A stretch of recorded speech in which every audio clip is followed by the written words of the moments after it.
Армысыздар менің құрметті көрермендерім.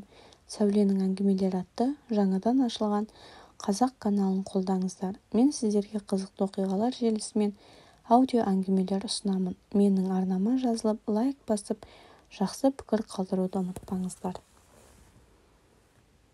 Көптен күткен келіннің ойраны.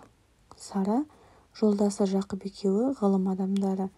Үйдегі қонақ бөлменің бір қабырғасын үлкен кітап сөресі алып тұр. Жақып ғылыми университетте ғылыми дәрежесі жоғары қызметкер. Сара жоғары оқу орнының мұғалімі. Сәуле есімді қызы мен одан 2 жас кіші Айбек деген ұлы бар.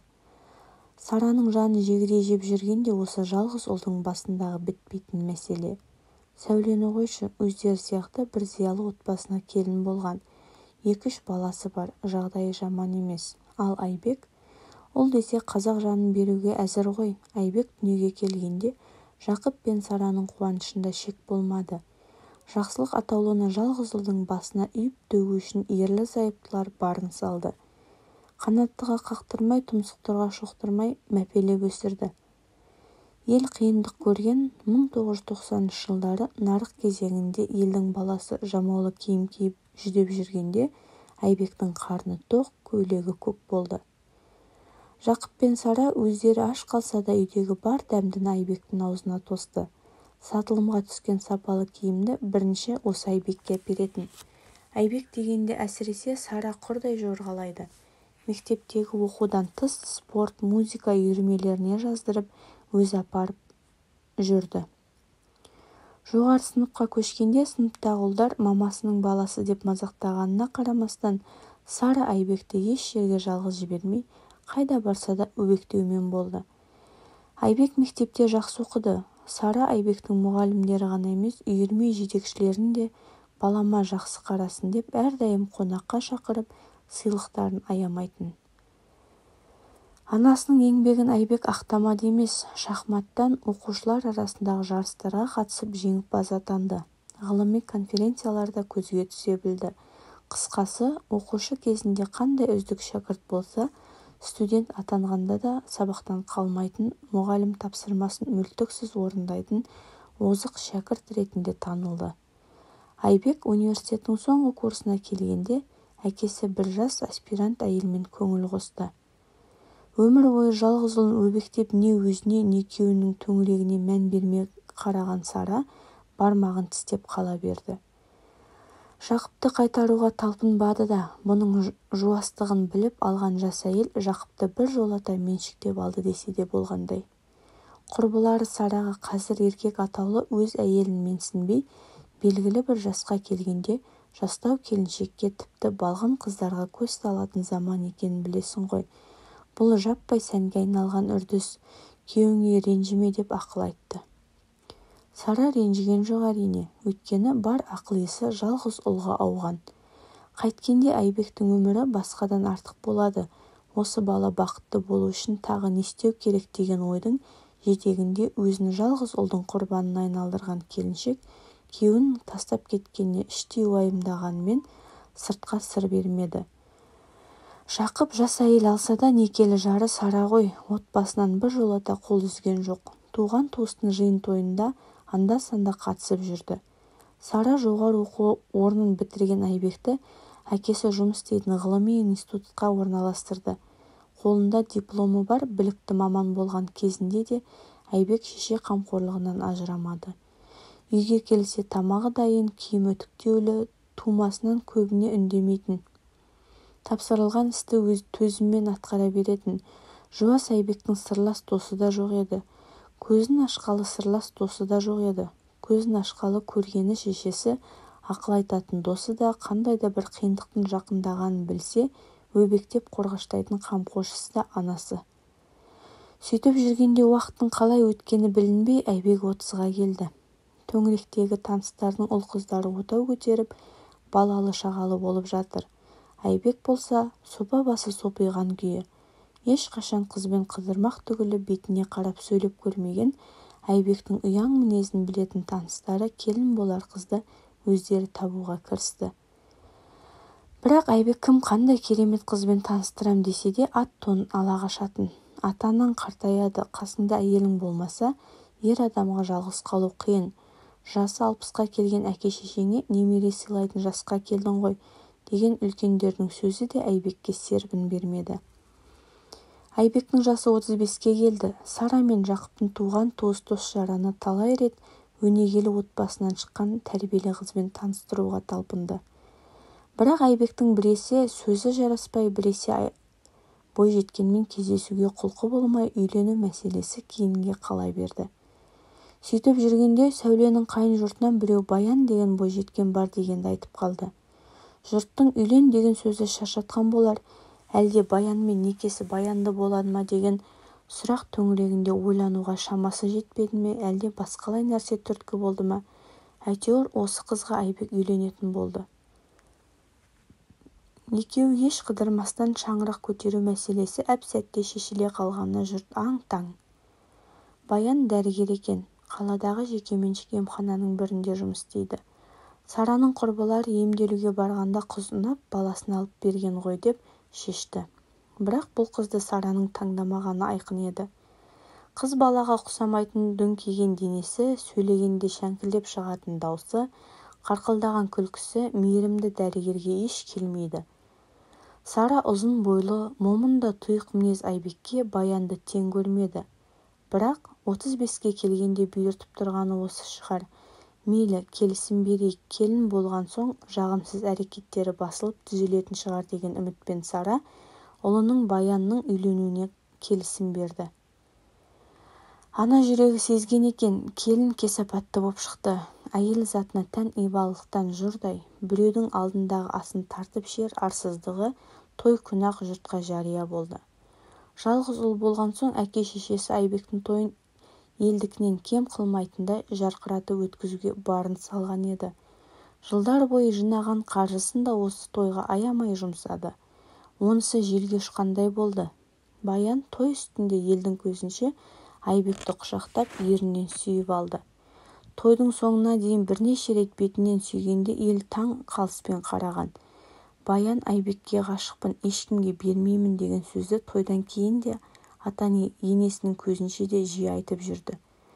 Келіннің жеке бас мәдениеті төмен болғанмен уақыт өте келе өзгерер. Әйтеуір балама дұрыс қараса екен деген ана үміті ақталмады. Баян көңіл күйі болса тамақ істеді, қаламаса үй шаруасына да қолын тигізбейді. Айбектің тамағын әзірлеп, жұмыстан күтіп алу, киімін жуу, үтіктеу сияқты шаруаның барлығы сол күйі Сараның мойнына түскен.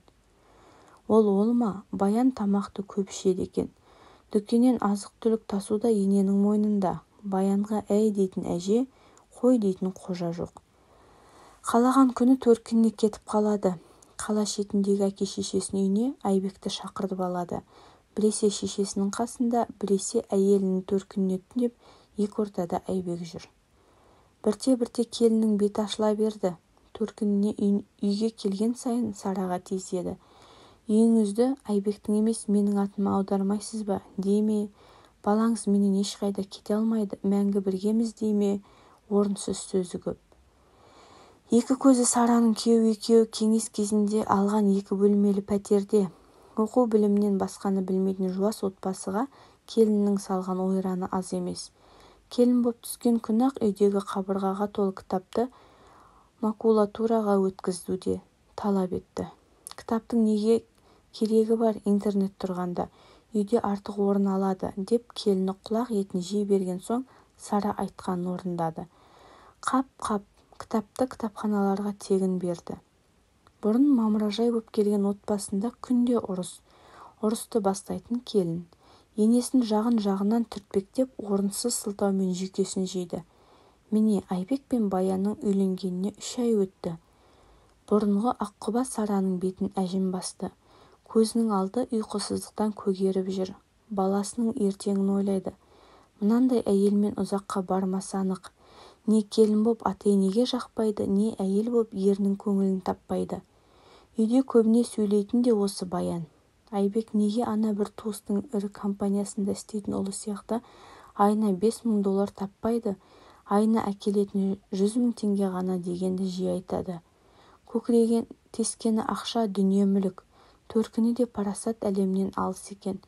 Құдалар дастархан басында кездескен сайын Баянның әке-шешесін айтатыны біреудің қалай жедел байығаны туралы әңгімелер. Одан қалса үйге қандай зат сатып алу керегі. Ал Сараның өз ортасы ғылыми, білімді қадірлейтін рухани адамдар ғой. Қысқасы, құдалармен әңгімесі жараспай қойды. Сара бірақ әдеп сақтап, реніш күйінішін көрсетпеуге тырысады. Баянның кесірлі әрекеттері туралы да айтқан емес. Жалпы келініне ешкімге жамандаған жоқ.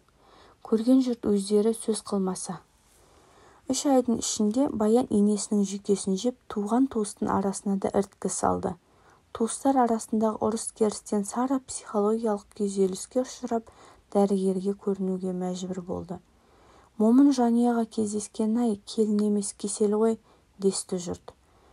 Баянның жүріс-тұрысы, арсыз әңгімелері Сараның жүрегіне у боп жиналды. Қит етсе, беттен ала жөнелетін мыстандығы бір төбе. Не істесе де әйтеуір төңірегіне күн көрсетпеу басты мақсат сияқты. Жас қой, түзелер дегеніне үміті ақталмады. Уақыт өткен сайын Баян бұл әулеттің де барының басына шығып ойынына келген істейтін болды.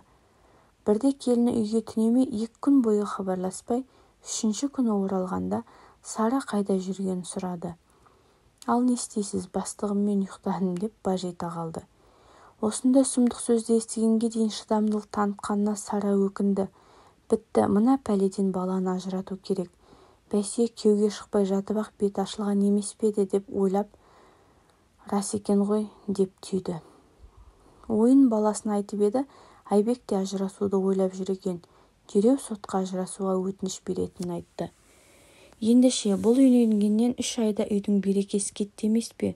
Айбек Баянның айтқанымен жүрем деп жұмысындағы тапсырмаларды орындамай, бірнеше рет сөгіс естіді. Бұрын істі тиянақты атқаратын жігіттің енжар күйге түскеніне ұжымы да аң-таң.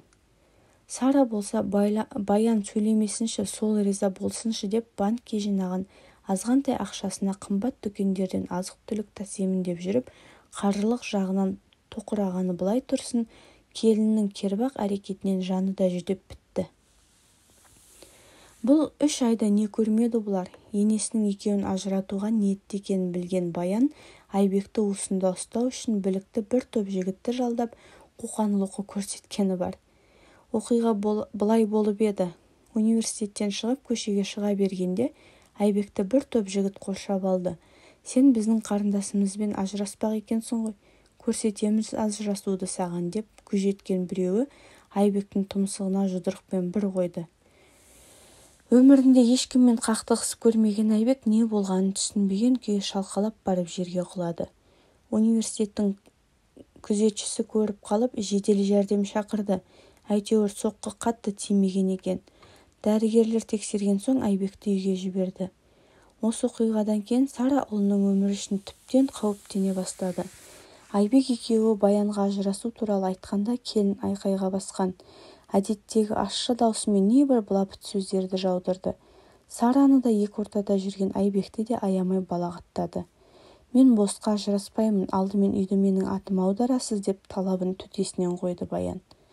Сара Баяннан аман-есен құтылудың жолын ойластырды. Ол екеуі күресіп, көкбет келінді жеңбесі аян. Телефонын қолына алып, туған-туысқа ұлының ажырасатынын хабарлады. Туыстар Баянның 3 ай ішінде отбасын құлдыратқанын білсе де, жағдайдың тіптен шиеленісіп кеткенінен хабарсыз еді.